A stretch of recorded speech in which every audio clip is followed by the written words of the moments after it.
Shalom shalom, ndabasuhuje mu izina rya Yesu Kristo, amahoro y'Imana abane namwe, mbifurije umunsi mwiza wa Pentekote, Mwuka Wera yongera agaruke mu buzima bwawe, Mwuka Wera wari waratakaje yongera aze mu buzima bwawe, akugarukeho mu izina rya Yesu Kristo. Mbahaye ikaze na karibu kuri Dufite Imana TV. Niba utarakanda subscribe uyikore kugira ngo ubashe gukurikirana ijambo ry'Imana. Reka dusome ijambo ry'Imana dusanga mu Baroma ibice 15 umurongo wa 13, aravuga ngo Imana nyir'ibyiringiro ibuzuze umunezero wose n'amahoro biheshwa no kwizera, kugira ngo murusheho kwiringira mubiheshejwe n'imbaraga za Mwuka Wera. Amen. Imana ishimwe. Uyu ni umunsi wa Pentekote, ni umunsi w'umunezero. Imana ishimwe.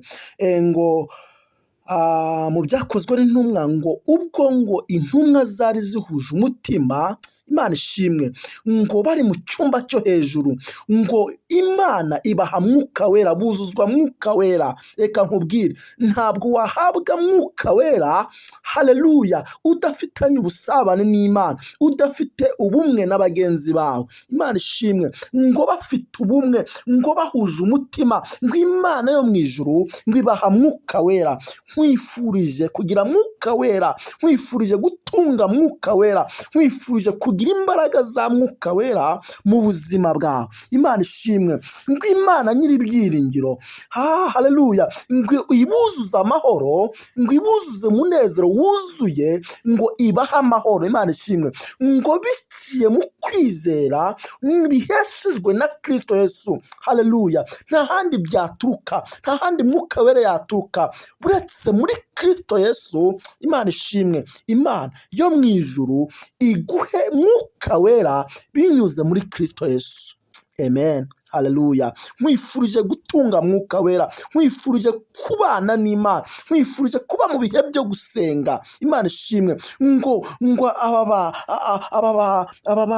izi ntumwa ngo zari zihuje umutima, zari ziriho mu bihe byo gusenga, ngo Imana ngo ibuzuza Mwuka Wera, ibasukira Mwuka Wera. Haleluya. Imana iguhe Mwuka Wera mama, Imana iguhe Mwuka Wera papa. Haleluya. Nkwifurije gutunga Mwuka Wera. Mwuka Wera azakugeza ibyo utageraho, Mwuka Wera azagushitsa ku byo ushaka.